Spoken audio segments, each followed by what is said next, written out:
2018, when I found out that my mom had cancer, I knew instantly I had to figure something out. We know we're missing so much about cancer. And I had heard about deuterium in 2014. The reality is biochemistry nor biology are fundamental sciences. Physics is, but a lot of the physics and sciences that have been built on that lack foundational rigor and principles that are actually real. So there's a lot that we have assumed that is actually not true. Elements on the periodic table all have different versions of them. We call that an isotope.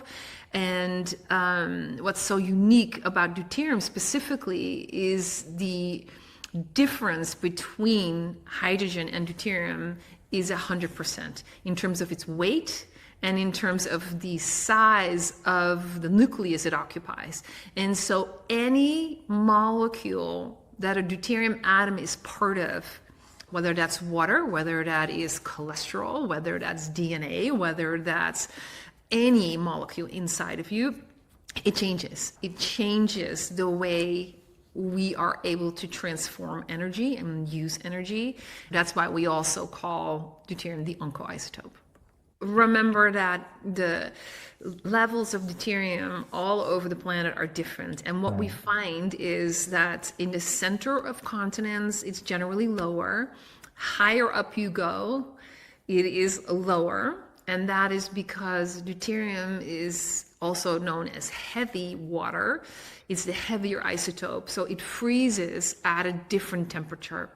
It's really the light, the seasonal, and then the food. And there's another big one. You want to avoid glyphosate. Specifically.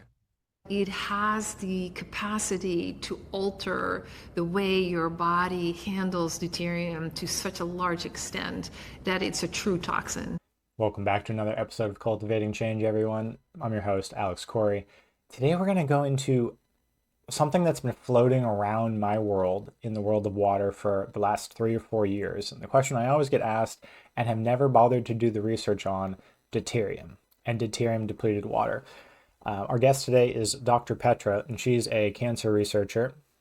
Essentially had a pretty intense family experience with cancer, which you'll learn about. But more so than that, we're going to go into the fundamental aspects that I keep running into of resonance, mitochondrial health, circadian biology, light, and how that all relates to one of the most interesting isotopes in the world, which is deuterium. I am quite excited for this because I was browsing your website right before this, and this goes way deeper than I thought. You have the best definition of energetics I've ever seen on your website. We'll get into that. But I was like, this is so comprehensive. So, if you could, we're going to go over everything, or at least an introduction is probably too much for the thing that has been floating around me in the water world, deuterium depleted water.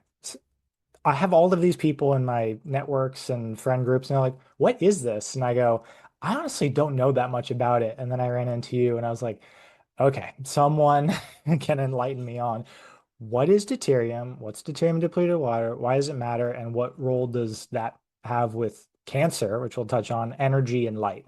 So if you could just give a little background of how you came to your practice. How did you find water?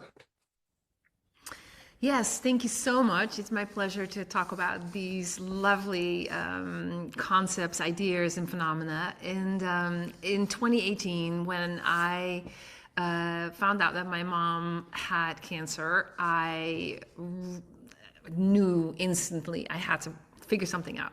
We know we're missing so much about cancer. And I had heard about deuterium in 2014, and at that point just did not have the bandwidth to dive into it. But there's nothing like a loved one getting a diagnosis for you to mobilize and do whatever you need to do. And so I did, and I dove in, and I have not stopped. And this is basically what I have been studying.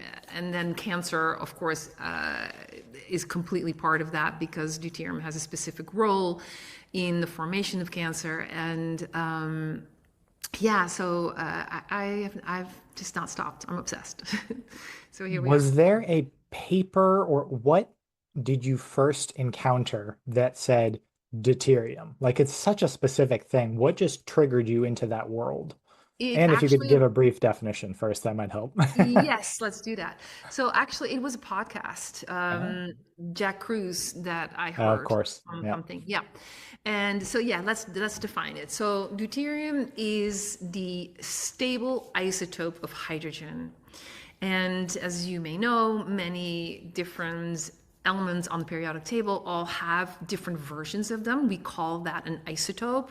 And what's so unique about deuterium specifically is the difference between hydrogen and deuterium is 100% in terms of its weight and in terms of the size of the nucleus it occupies. And so any molecule that a deuterium atom is part of changes the function and properties and binding strength of that particular molecule, whether that's water, whether that is cholesterol, whether that's DNA, whether that's any molecule inside of you, it changes. And so that's what we call the kinetic isotope effects. And we also know that if we have these excess levels in our body, that it changes the way we are able to transform energy and use energy. And it ultimately can cause the development of cancer. That's why we also call deuterium the onco-isotope. You call it the what? Onco-isotope. Oh, interesting. I never Yeah. heard that before. Okay. Yeah. That's Yeah. mildly terrifying, but also sounds like a good, I'm glad there's research being done into it if it's that fundamental and that prevalent. Is there, how do the energetics fit into that? So you mentioned, let me actually give what's on your website, which is the best definition of energetics I've ever seen. Let me see if I can find it again. Oh, 1 second. There we go. We define energetics in this context as the photobioelectromagnetic array of quantum dynamic physical forces and frequencies that actually determine the state of our bodies, which is a mouthful, but it's such a broader spectrum. Because when someone says energy or energetics, people go, I have no idea what that means. I mean, you get some semblance, but you're like, what does that mean? And you're like, all of this. So light, electromagnetic spectrum, which is all of where the quantum field dances. So it's such a broader and I guess more complex, but also more precise definition, which I Yes, we really appreciate. tried that. Yeah, we really tried that. Logan Duval and myself wrote that piece. We have been obsessively looking for answers for cancer. And we realized that the prevailing theories, the genetic theory of cancer, as well as the metabolic theory of cancer, simply miss any kind of explanation that gives rise to the energetics of cancer. And that's why we felt we had to include that piece. And that's where we're trying to find solutions from. And so deuterium plays into that because it affects basically the coherence of a system and the way communication takes place. And it has a specific role as well, obviously, but we want deuterium in the right places at the right time, and that takes thought to realize what the functions and properties and structures are, and then realizing how we can actually regulate that, and if we need to, how we may rapidly lower concentrations of deuterium in the body, which is also referred to as deuterium depletion. Yeah, that's a better question. So Yeah. where does it belong? Where are the correct doses? Where do they get put or supposed to get put? So we need deuterium for structure in all of our connective tissue, our bones, our skin, our teeth. We need it for that, but we may also, there's some other ideas, but we think we could also be helping us produce UVC light, but that's all very experimental, Hmm. obviously. We have no data on that to confirm it, but it makes sense to us if you think about a deuterium lamp. However, the right level of deuterium, we think, obviously these are guesses, is a certain concentration within the body. And we believe that just below 130 parts per million is a great place to be in order for our bodies to work optimally. Hmm. Now, let's talk about what that means. Yeah. Where is deuterium? How do we get it in us? Yeah. How's Let's it get in? yeah, That's the better yeah, question. Yeah. yeah. So it is in all water. It's in all food. It's in our bodies. It's everywhere. It's in the air we breathe. Basically, it's all over. So we consume deuterium through the water we drink and the foods we eat. We excrete and regulate it through the light that we are under, the sunlight we receive, by the efficiency by which we produce metabolic water, and this metabolic water is deuterium depleted. Can And can you define metabolic water? yes, in our mitochondria, we produce deuterium depleted metabolic water. This is a very important type of water that hydrates all of our tissues and cells and is part of the glycocalyx. The glycocalyx is a bicontinuous nano infrastructure that forms, it's like a network, and that forms around every cell, every tissue. And today is a big day because I actually learned that the way we think of mitochondria is very different. Ultimately, mitochondria are these kind of pockets, if you will, of invaginated glycocalyx that forms this double bilayer structure that regulates the transformation of energy. And so it's a very different way. This is a paper that has been submitted by Barry Ninham, Matt Batty, and Martha Carlin. It's a paper regarding Parkinson's.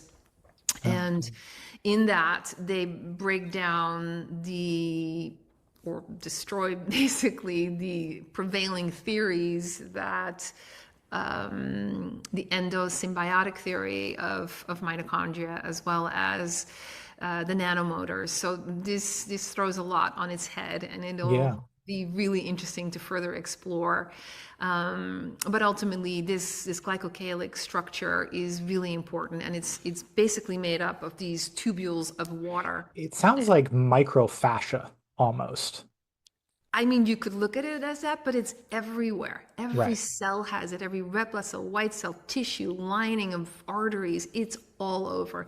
And Barry Ninham proposes that these, what we call mitochondria, are invaginated glycocalyx Mm. structures that transform energy. So it's fascinating. Rather than just like a bacterial evolved organelle, which is kind of Correct. okay. Correct. Interesting. Yeah, you Yeah, that heard it does flip here a bunch of things first. on its head. Yeah. But what's important to remember is that that is made up of these water tubules, and the amount of deuterium present in those determines the curvature, the connectivity, the conductivity, Wow. and so forth of that particular membrane. And from the glycocalyx come these sulfated polymers that kind of swirl and house nanobubbles. And this is another new world that most people don't know about, but we actually have nanobubbles in our bodies and bloodstream. And for the last 300 years, dissolved gas has not been taken in consideration as to how our bodies function. And if you do that, many of the existing understanding kind of falls away and apart. So I've seen that with just molecular hydrogen because that's a step for people. Just like what is H2? What is molecular hydrogen gas? And yeah, then that introduces everyone to the world of dissolved gases and ozone, and that's where the therapeutic gases come in, or that's how I got exposed to them. And then someone pointed out a Japanese um, research or paper on nanobubbles, and I was like, oh, this gets way weirder. Like we're getting into sci-fi, really, which is just the more I hear about sci-fi or anything around energetics and new research around things getting smaller, measurement instrumentation getting better, and like how the substrata of the body actually works, it just feels like sci-fi because things get so interesting and light plays in, frequency, electromagnetism. It gets more interesting than just biochemicals, just like the billiard ball model, almost like Newtonian physics. It gets way more fascinating with almost like a deep sea. Whenever you're describing the flowing of everything, I for some reason pictured um, like underwater aquatic movement, lots Yeah, of that's how flow you can and think of lots it. of that kind of thing rather than like balls hitting each other with just, Yeah, yeah, yeah. transfer. Yeah. We have really been trained to think that our bodies are just functioning on biochemistry. The reality is, biochemistry nor biology are fundamental sciences. Physics is. But a Right. lot of the physics and sciences that have been built on that lack foundational rigor and principles that are actually real. So there's a lot that we have assumed that is actually not true. So we're at a great place in time and in the world to actually be able to explore all of this and try and better understand how we can ultimately live better lives and be healthier. Yeah, I think it comes at a perfect time because chronic disease is exploding and everyone has one way or another of trying to explain it. I think it's environmental toxicity, lack of fundamental nutrition. But other people are like, no, it's your genetics. There's always an explanation. Other people are like, actually, it's always been here. We just have better reporting or measurement now, which I don't think is the case at all. That's not my perspective. But the fascinating thing is exactly like you said, there's so much being learned and the avenues of the interplay of all the fundamental aspects of nature are coming into focus. Like there's massive amounts of attention on energetics and electromagnetism and all that. Thankfully, because cancer rates are spiking. So very happy that there's new conversations around everything. Yes, we have to. Yeah. How does, you mentioned food in there, and I'll forget it if I don't bring it up now. How does what's the proper amount or how does deuterium play into food and how does food quality affect that or does it? Yes, it does. Um, you can think of food in a different way. If you look at the different macronutrients and their deuterium content, that would probably be the easiest way of Hmm. doing it. So if you look at food, the lowest in deuterium content are fats, in particular animal fats. And those fats that come from animals that were allowed to grow in their authentic environment, obviously.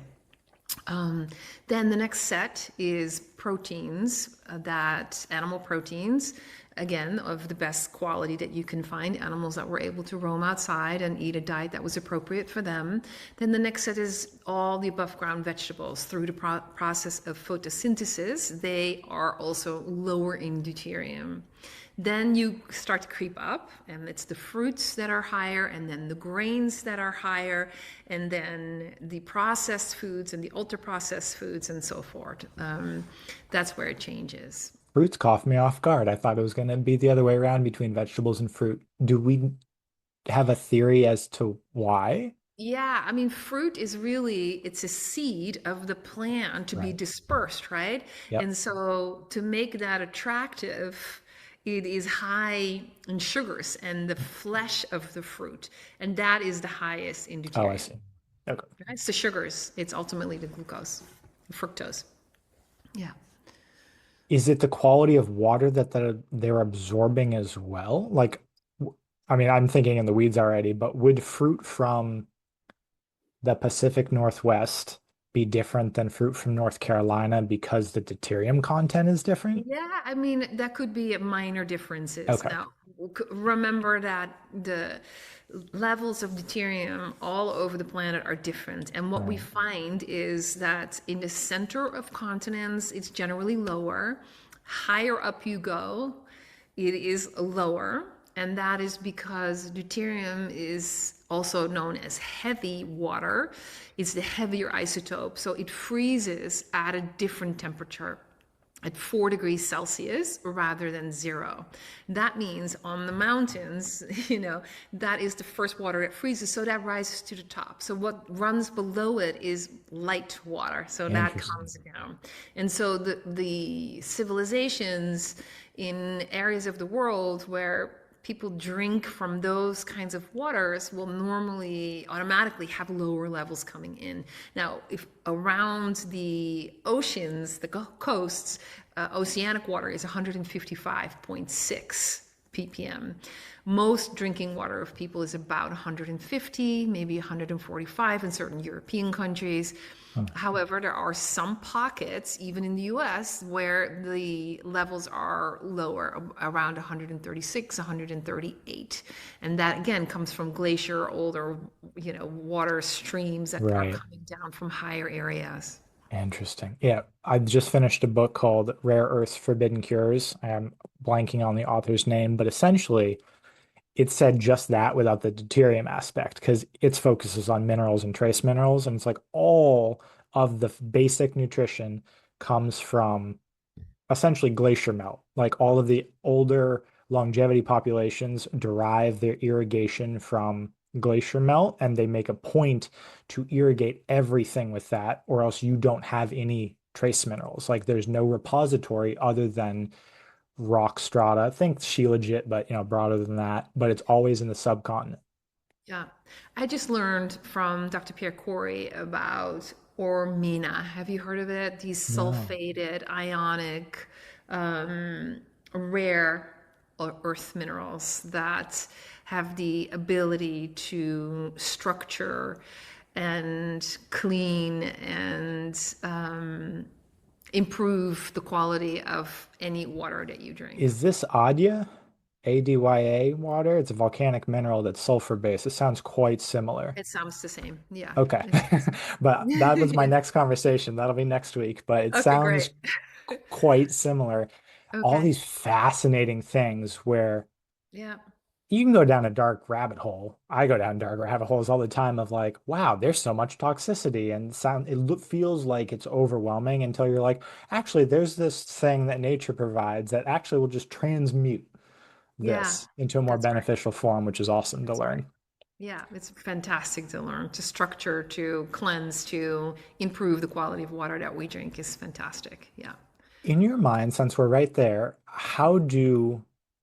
there's so many types of water. How does molecular hydrogen, how does deuterium, and how does structure of water specifically or in general, how do those interplay in your brain? What's your framework for those? Yeah, well, I'm totally have been focused for the last 7 years on deuterium depleted Yep. water and water that lacks that particular isotope. That is obtained through repeated distal Mm, distillation, column distillation, and so that removes basically all minerals yeah. completely. So that has been my focus. There is, of course, the molecular hydrogen and the waters. My understanding is that it's quite difficult to keep hydrogen in solution. So once you open it Unless up, you have nanobubbles. Yeah, that's where the nanobubble correct. stuff comes in. Yeah. Yes, exactly. And so that's another aspect of it. I don't know as much, I'm sure, as you do about structured water. I Mhm. think you've been focusing on that with all of your technologies. Is that right? Yeah, that's an avenue because it's kind of the intersection of what you're talking about as well with the energetics, because that's where structure comes in. It's any natural force, whether it's electromagnetism, light, you can do it to water outside the human body to increase, they call it, there's new words around it even. So they're calling water stable water within the body, biologically structured water, which just basically is what you would call metabolic water, which is the end result of light once your body touches it and with infrared. So I'm trying to determine the different words that are using, but you can do that with water too. You don't get as much of it, but you can kind of like deuterium, there's a certain amount of structured water, and structure is defined as the strength of the hydrogen bonds. So they're stronger and they dissociate less rapidly. Right. That's Yeah. what structure means. Usually a hexagonal structure, but that's seen more visibly in the human body. So there's all of this, all of the terminology around water. And I mean, sometimes I just swirl around in it and I'm like, how is water this complex? And it's because it's the fundamental principle of life along with light. So we're just beginning to touch the surface. But It's the dominant actor in our metabolism for yeah, sure. That's what yeah, water is. Yeah. Yeah. that's so cool. Yeah. Um, we can go so many places with this. What have you been focusing on, A, with your cancer research? Well, actually, before we go into that, you mentioned ways of getting it, and people are like, wait, you didn't tell us how to get it. So you said you can multiple distill it, and that'll reduce the amount of deuterium each time. It has to be done in large columns and under a right amount of pressure. So this is not something you can It's do at very home. specific. Yeah. So, and that's part of the reason why it's so expensive. Mm, And then, of course, it has to be shipped, which is another right. problem because it's heavy. That is why the producers that make deuterium depleted water are producing very low parts per million water, 5 Mm, ppm, 10 ppm, 18, 25, so that when you get that water, you dilute it with other water to bring that up to a level that mm. is appropriate. It's not appropriate to drink, to me, straight up 50 ppm or lower. It's too low. Oh, I think really? that's when you compromise the glycocalyx. Yeah, and so I don't think we want to do that. Um, and I've never advocated for that. I think you need to try and kind of blend throughout the day a lower level. So if we think about most waters are 150, right? Let's say. Yeah. I think a wellness water would be 125 parts per million. That would be great.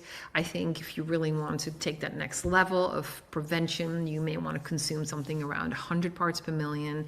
And if there is a real active disease process, you may want to consider going lower depending on your body weight, the Mm. amount of water you consume, on all of these kind of details. Is this completely different than normal hydration protocols and levels, or is it no, you just swap this? Like with hydrogen water, it's no, you just change it. But it sounds like there is it sounds like it's just more powerful and potent, and a little goes a long way, so to speak. It does. I see it differently as just consuming hydrogen enriched water. It is actually a intervention that can shift how your body functions at a much different level than hydrogen water could. Although I know there are very specific properties to that, and there is benefits as well, but it's different. At what stage of, you mentioned disease progression, like at what point does someone start thinking about this? Like, at what point do you start thinking about deuterium depleted water? What do you have to be dealing with to be like this might be where I need to focus some attention? Like, who do you usually work with? I guess is a better way of saying that. Yeah, the majority of my clients are those that have received a cancer diagnosis, but Mm, I also consult with a large group of cardiovascular patients. And most of us start dealing at some point with issues with glucose metabolism. So mm, all of that really, anybody with a chronic disease issue that is impairing their life, I would think it's absolutely your first step is look at your deuterium level. Where are you? What are you consuming? Are you continuing to load it? And a lot of people drink actually incredible amounts of water the whole day, every day. right. And you are literally deuterium loading, and Yeah. people do not understand that. And that's something you want to rethink. Check your levels, see if that's maybe creating a problem for you. And that's why your body's not as efficient. Yeah. Is there any way, obviously not to deplete it, but is there any common thing, this is for my own knowledge, that just mildly knocks it down? Like you can get a little less. Is there like electrolysis, which is kind of how you produce molecular high? Is there any process other than highly specific pressurized columns like you described that will reduce it at all that you know of? No, there really isn't. I mean, I know people are placing bowls of water in the freezer and Yep. then they chuck the top layer and then they keep going and do it that way. But I think ultimately, if you measure that, it comes down to you go from 100 and let's say 149 to 148.7. I Like see. Okay. it's negligible, you know. And you said wellness water, or what you described as wellness water was like 125-ish, I somewhere in mean, that I range. would think that would be great. Yeah, because then you're not actively loading. Then you're only adding to where your body should be, you know? Right. Oh, that's true. I forgot about that. This wasn't Yeah. like a toxin. You actually need it. So is that the sweet spot? I mean, I think that, like I said, if you're healthy and well, that would be Yeah. great if that's the kind of water we could all be drinking, to be perfectly honest. That should be our tap water, you know? That would So be is this great. coming hopefully in a couple of insert time? What do you think? Like at what point? Because things move quickly, obviously, and when there's money behind them. When the exciting part about that, it sounds like you'll actually be able to buy it. Like once, because it'll be stable. So they'll actually be able to ship it at one point. Is that accurate? You know, a lot of people are trying to figure out better ways, easier ways to Yeah. create this water. And knowing what we know is that even if we would all just be consuming water that's 125 or 100, that makes would have such a large public health impact. It is Hmm. unbelievable. So, in that respect, it would be a great way to support your community and have people drink this water. Yeah. So, at some point, maybe broke states that are spending all of their money on, you know, healthcare costs, Right. that would be a way to do it. Well, it sounds like prevention. It is. I mean, that's why people invest in water technologies. You see how toxic the water is, like, what tap water is. And then Yeah. there's all these different steps. There's like, okay, let's get the toxins out, and then maybe let's talk about hydrogen, or maybe let's talk about, there's all these steps to water. And it continues to blow my mind because even though I do water like every day, most of the time I'm like, okay, wait, why do we have to think about, why isn't it just spring water? But from what you're saying, it's like depends on where you are. There's going to be different levels of deuterium every place and all of that. Yeah, I mean, spring water is great. If you have access to that, Yeah. excellent. I mean, it's most likely going to be around 138 and 140. Oh, But well. ideally, you would pair that with Yep. all of the mechanisms that we currently understand could we regulate our levels with. So have as much sunlight exposure as possible. That would be, a number one rule. Just the fact light hitting your skin Yeah. causes this cascade of reactions to happen, and including you upregulate your own water production, your metabolic water production, and these pieces are key. Your hemoglobin will supply certain nutrients to the mitochondria. All of it. These are such a delicate interplay. So the light piece is great. Obviously, living according to the seasons, having all of your circadian cues come Yeah. on the right times, that would be essential. Mitigating all the EMF that we're exposed to on the daily basis. And I'm sure you know how That's the that fun one. Yeah. affects the water, Non-native right? EMF is a nightmare. Yeah. Yeah. So there's that. And then, yeah, of course, there's the food. And so if we are using processed foods over locally, seasonally grown foods, we're going to give ourselves a whole other message and a whole other, signal and a level of deuterium. And is it that so that the local food already kind of has the correct information or the signal baked into it for the bodies to interpret rather than importing blueberries from Argentina? Like, is it working under the preposition that food has information with it? Yeah, food has the blueprint of the Yep. light it received. And the idea is that the food you consume is information for your digestive system. That will receive that light signal from your food. That should be coherent with the light your skin is receiving Mm, and your eyes are receiving, because we actually have non-visual photoreceptors everywhere. We have them in our brain, in our gut, in all over our skin, and 24/7 those are sensing what light or what non-native EMF forces we are exposed to. And if those levels are way too high for our body to handle, and then if you consume foods that totally give a whole other mm. type of a blueprint of information to you, there's chaos. There's no coherence, and you want coherence. That's where the seasonal and local piece becomes so important. That was perfect. I absolutely love the way you explained that because I have a problem with the word coherence. Not a problem, but it sometimes just I'm like, what does that mean? But you said something that just signal mismatch is Yeah, the that's opposite it. of coherence, and Yeah, I was like, yeah. oh. Because it's all a beat, right? It's all a very steady kind of movement flow, and that needs to be coherent. It needs to run in a right kind of rhythm. And then, yeah, and light is a huge input in all of it. So the And that food, might the be the light, biggest. everything has to kind of be carrying the same pulse, so to speak. So if you have Yes, food that's yes, off, coupled with light signatures that make absolutely no sense, like blue light at random times of the day, or just the frequency of light, like if you stare at a screen or any LED bulbs that are just pulsing, chaos, kind of like you said, like your body has correct. no idea what's going on. None, no. And what does that do at a mitochondrial level, since more and more everything is just focusing on mitochondria? Like, what does it look like? Why is it so important to have coherence and light? And how does that drive the metabolic water process? So you can think of our bodies as these electrical beings that emit light, but we also store light. And some would say that the ability to store light is life. And we actually need to hold on to this light that we receive and make. And within the cell, there is this light dance happening between the different structures that are DNA is an antenna that can store light within its structure.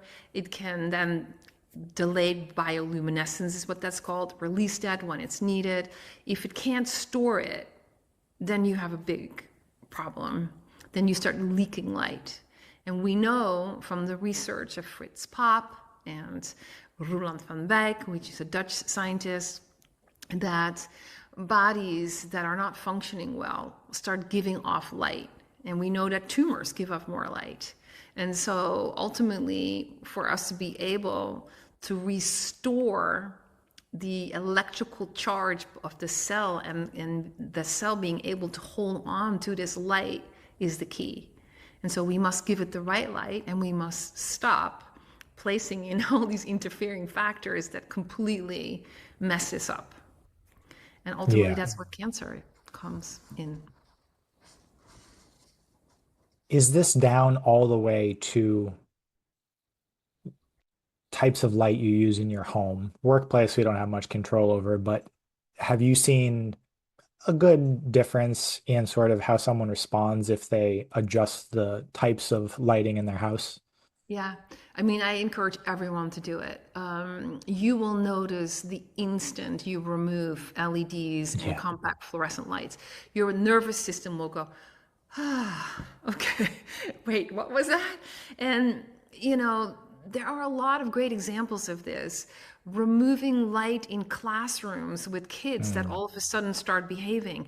The Parkinson's patient that when you walk into a shopping mall, the second you enter, they freeze because the light becomes so overwhelmingly incorrect for them that they freeze.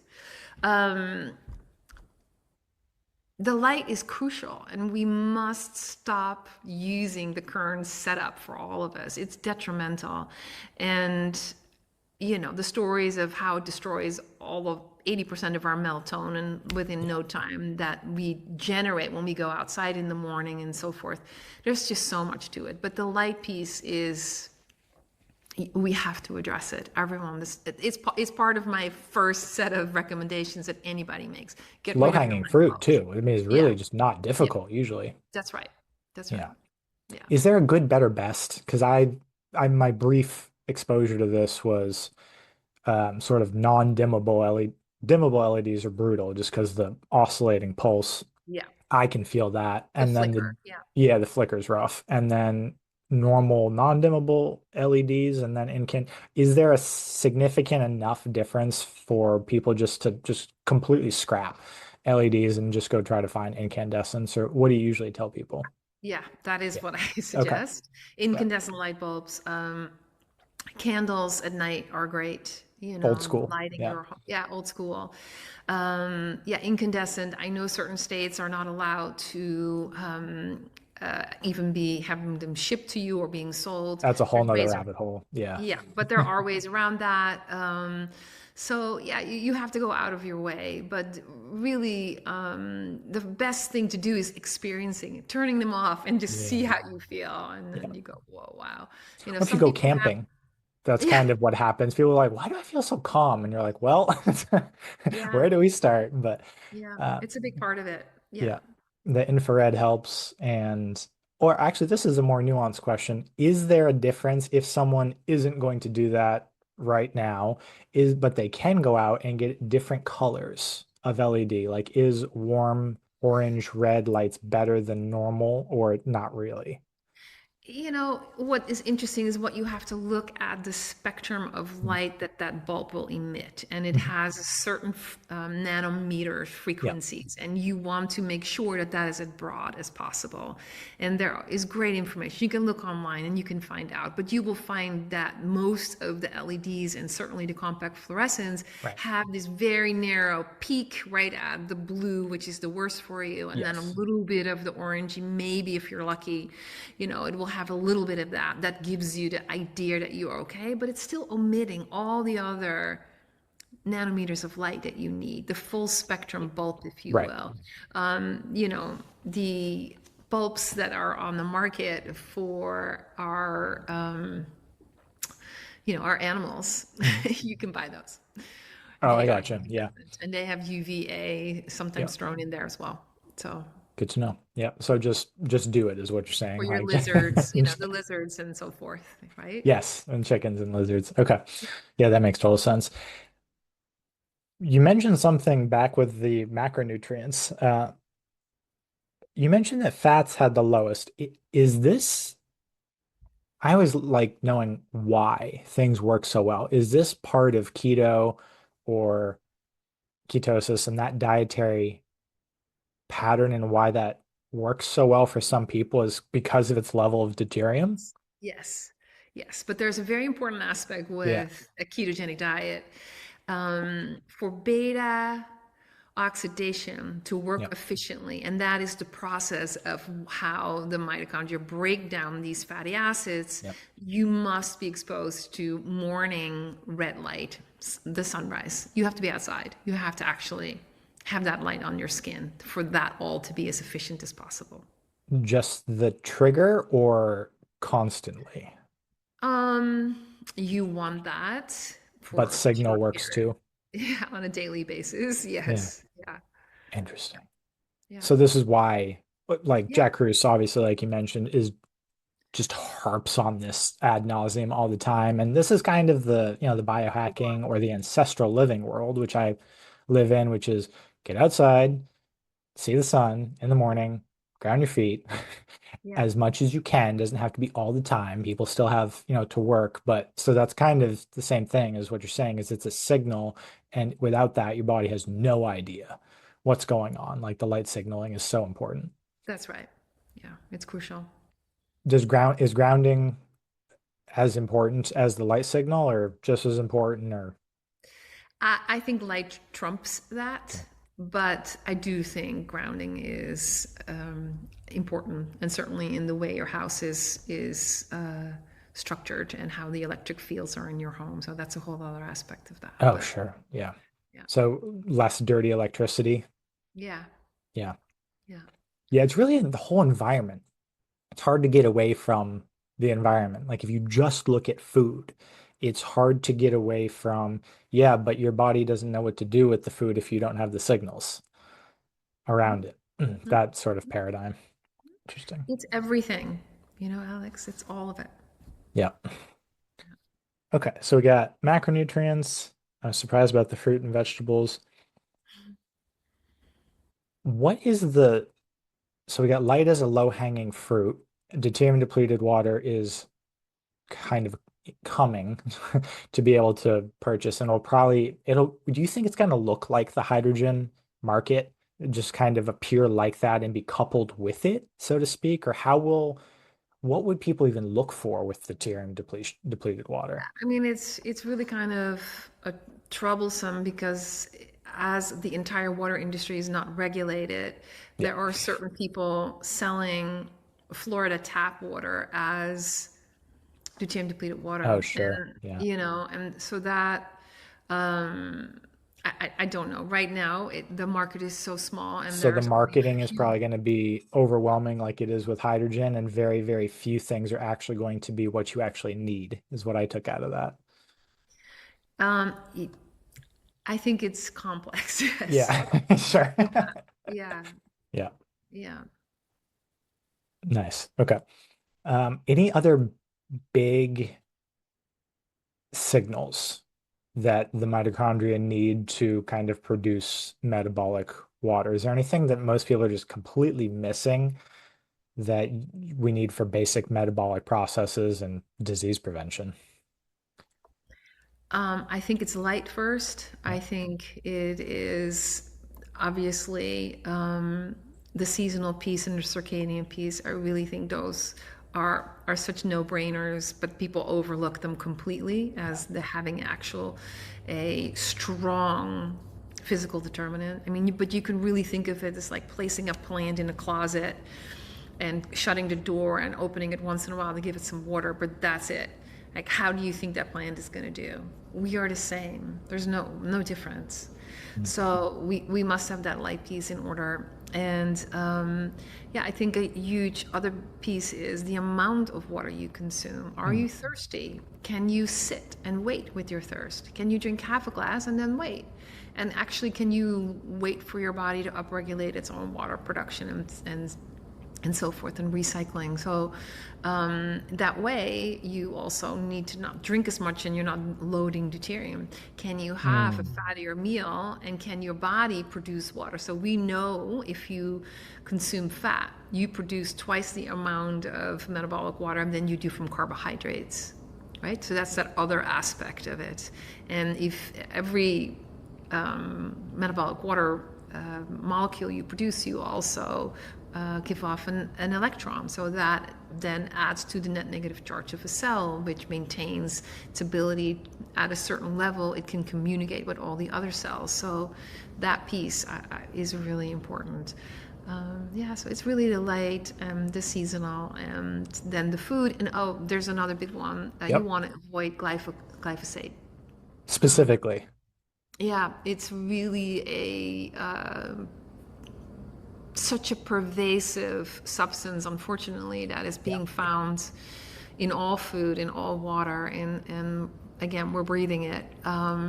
But it has the capacity to alter the way your body handles deuterium to such a large extent that it's a true toxin. Oh, And so wow. we must avoid it under all circumstances. I had no idea that it interfered at I mean, I've avoided glyphosate to the best of my ability for a long time, and this is one of those that just really baffles me why it's still. There'll be a post on Instagram about glyphosate, and at this point, I thought everyone would have had like at least be on board with maybe it's not going to kill you immediately, but it's not good. Some people are like, no, it's safe. And I was like, how are you like, what are you looking at other than Monsanto's papers themselves? And they don't even say it's safe. So I don't know where that perception comes from, but, and it's also nice to hear that from you because people say a lot of things about glyphosate. I mean, I'm not a huge fan because I was a farmer, but it's incredible at how basic of an interference pattern it runs, and hearing that one as well. Yeah, yeah, it's huge, and this is a lot of the work that Stephanie Seneff has been doing over the last few years. But she has identified the exact flavins and phenols and all of them that are, and the enzymes that are just disabled, and they can't do the work of fractionation, meaning keeping apart the hydrogen from deuterium. They just can't Oh, function. wow. So, yeah, That basic. yeah, yeah. Wow. Okay. That's that's terrifying and also very helpful. Yeah, yeah, Okay, so another reason to avoid it like the plague. Okay. yeah. Um, okay, so not all pesticides. I mean, pesticides aren't good, but specifically glyphosate has that power. Are there any other like atrazine or whatever that we know? That paraquat, Listen, none of them are dicamba? going to, yeah, none of them are going to be great. But the glyphosate specifically, Yeah. because it replaces glycine residues, it has an ability to alter all of these crucial enzymes that no longer can function. Wow. Okay. Yeah. And you threw in a little, you said fat in the morning when you were talking about fat metabolism. So sunlight in the morning is crucial for beta oxidation. Yeah. For S- ketosis. Yeah. To be handled efficiently. Is sunset evening as critical as sunrise? I would say some argue that the sunrise is absolutely more important, Right. but the during the whole day you have 42% at least of infrared light. We Right. need that infrared light. We also need the UV light. Ultraviolet is key for us for many different processes. Um, if you start looking at the absorption spectra and emission spectra of important amino acids and hormones, it's all in the UV range. Hmm. Yeah, we're being told to stay inside and avoid the sun at all Yeah, that one times. never made sense to me, Yeah, ever. yeah. So the evening, I think in the morning, my red light might be something like 65%, and maybe at the night, it might be um, the 50s. High still, and it's great light, and it's really good to get that signal right as the Yeah. sun sets into your eyes, just to tell your brain, "Hey, here's where we are right Right. now. Settle down for the night. Turn your lights down." Yeah. Obviously, sunlight would be better, but just out of curiosity, because the whole structured water, it's not an argument, but paradigm essentially is like pair this with red light, like a red light panel if you can't get outside. Does that work for infrared and near infrared? Obviously, full spectrum is going to be better, but does that kind of work for mitochondrial signaling? I mean, I think there is a benefit to it, and it Yeah. can certainly be used as a treatment tool. But as I said earlier about the compact fluorescent light bulbs and Yeah. the LEDs, they have these narrow Oh, I see. bands with which they give off light, and that's the same for most infrared light devices. They're very narrow. Like Yep. this one has a 620 band and a Yes. 660 and maybe an 820, and that's it. No, but you want all of them in between Right. too. That's this piece that makes these kinds of lights. It's a crutch. If you Yeah. have nothing else, I'll lean sure. on a crutch if I have nothing else. Yeah, for sure. But yeah, Yeah, but it isn't comparable to the actual light frequencies we receive. 100%. Yeah. It's Yeah, hard to beat nature, hard to beat the natural processes. you can. We think we can take shortcuts Yeah. That's what all the biohacking time. is, shortcuts. Yeah, but we really can't. Yeah. Yeah, And we're jumping all over the place, so it's partly we my are. fault. But every Yes. time I read, you say something and then it triggers me on, you said negative charge of the cell and how the mitochondria and the deuterium worked with that. And it's also right on kind of the new cancer research. What is the importance of sort of that charge potential of the cell? Could you explain that a little bit? Yeah. Um, it's really important in order for cells to communicate with one another to have a certain negative millivolt, and it has to be between negative 200 and negative 400. If it drops below that, the cell starts to think it's alone in the world, can't communicate. So what does it do? It doesn't want to die, but it actually wants to proliferate because it thinks it's alone. And so that's this part of this dysfunction that takes place if you lose the signal, if you lose the electricity, if you lose the ability to communicate or with your structures, your cells around you. Does that Yeah, make sense? it does. Yeah. And is everything we've talked about kind of the way to maintain or restore that negative potential? Or how does the cell, what changes that potential if it's between negative 200 and 400? Like what affects that? So the ability to produce that metabolic water does, grounding does, Yeah. light does, all of these pieces that Okay. we already covered play right into that. The thing that usually gets talked about that in the world of water is oxidation reduction potential, because that's where hydrogen comes in, because it generally has a negative millivolt, measured in negative millivolts on the reduction potential scale. Does that directly correlate with the ability to move that? Like if you have a negative 500 millivolt hydrogen water, is that the same language as helping to restore that potential or completely different? Or do Yeah, you I know? don't know that. I don't know. I don't Okay. know specifically Because how. it's always the translation that I'm like, does this translate into this? And it's probably not a direct, but that's the theory is negatively charged, hydrogen rich or reduction potential water opposed to oxidizing, not in the presence of stomach acid, lends to the kind of rebuilding the voltage potential between the cells. Yeah, I think that's why chlorine dioxide is so Yeah. known to be effective in all different sorts of situations. I think that has the ability to restore the charge of the cell. Oh, interesting. Okay. That is probably one of the most suppressed things that Yes. like there are words that I have to watch out for depending on what platform, and that one is one I have to watch Okay, out so for. maybe, well, we can re-record this That's piece fine. and I That's can fine. use I can another edit it if I care that much, synonym. but Yeah, but yeah, that indeed. it's like the suppressed thing. It got targeted so quickly 5 years ago. Uh, Not just 5 years ago. Well, Our sure, it's probably podcast much long. Yeah. yeah, our podcast got deleted before it was even posted on Oh YouTube. wow. Yeah.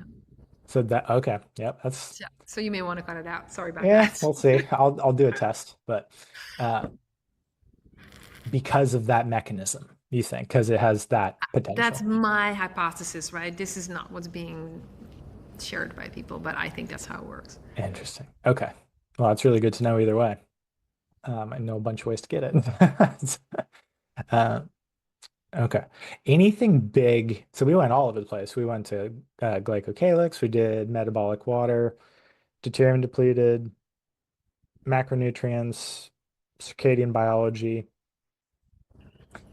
Any really small thing that people can do just to leave them on. So obviously, if they're just trying to be healthy and they don't have something yet that they don't have any serious manifestation of chronic illness, just getting outside, looking at light, less processed carbohydrates, obviously, any and light in their house, any other lifestyle or like daily super practical things Yeah, that, go to bed when it's, yeah, 10 o'clock.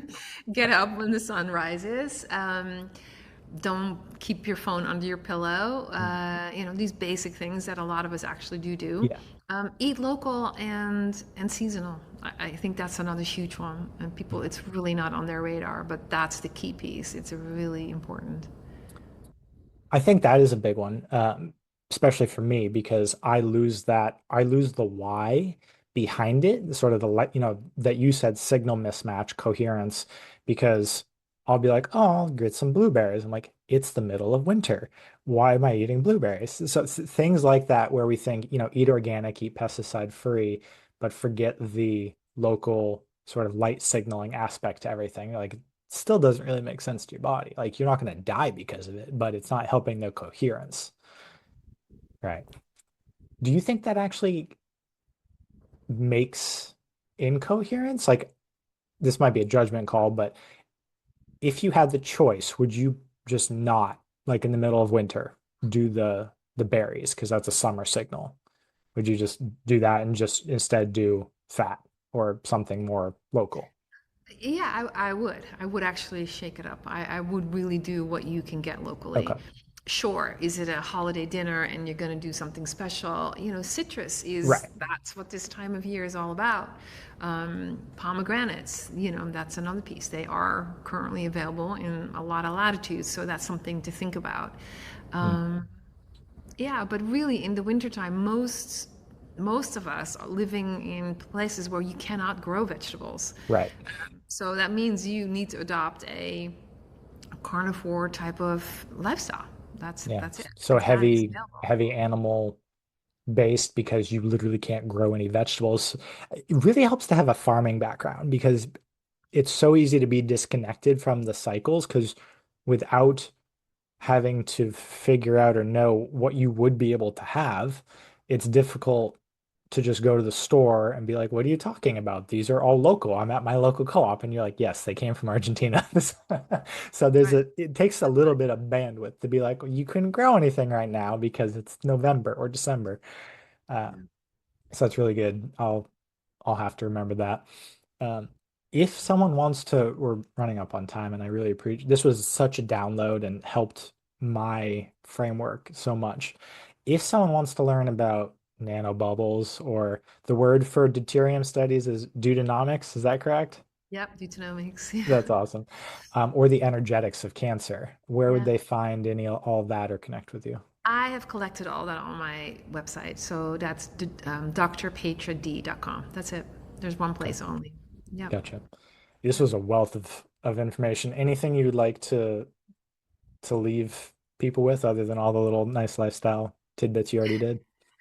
I wish you happy holidays. Thank you You so too. much for, engaging me in this conversation. There's so much more to learn. Hopefully, we'll check back at some point because you can teach me about structured Oh water and yeah, so forth. water keeps Love that. evolving, and that's why I love Yeah. it. So I Yeah, that's appreciate great. your wisdom. That's great. Thank you. Yeah, thanks, doctor. The reason that I love working in water is the just breadth of new exploration, discoveries around the fundamental aspects of reality, light, water, deuterium, mitochondrial health, energy, vibration, resonance, all of that. Almost getting back to what Tesla said, where the fundamental aspects of reality are all around vibration. If you enjoyed this video, don't forget to like, subscribe, shoot me a message if you've got something interesting, and I'll put Dr. Petra's info below. If you need help cutting through a lot of the noise and figuring out what type of water quality might match you at your stage in your health or healing journey, book a free 15-minute discovery call below. I'd love to meet you and see where you're at.